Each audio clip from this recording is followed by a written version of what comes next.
चोरीचा मामला मामाई थांबला, टोळीचा चोरीत हात, अंडेही चोरले, चावीही चोरली, बॉडी लोशन नाही सोडले, प्रेक्षकही पाहून कंटाळून गेले, टीआरपीचा झाला जोड.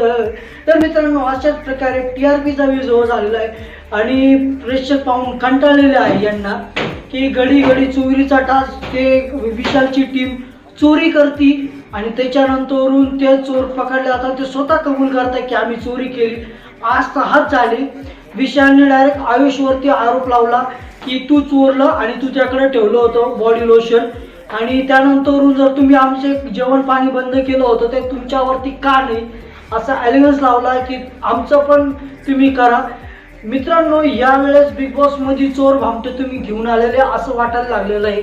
बिग बॉसचा खेळ फक्त चोरीवरच अवलंबून राहिलेला आहे यावेळेस असं वाटायला लागलेलं आहे. हिंदीमध्ये एकदा झालेलं होतं की एक हप्त्यामध्ये फुल टीआरपी आली होती चोरीच्या मुद्द्यावरनं, पण हा हिंदी बिग बॉस नाही आहे, हा मराठी बिग बॉस आहे. इथे आपल्याकडं संस्कृती आणि आपलं नेचर समजलं जातं.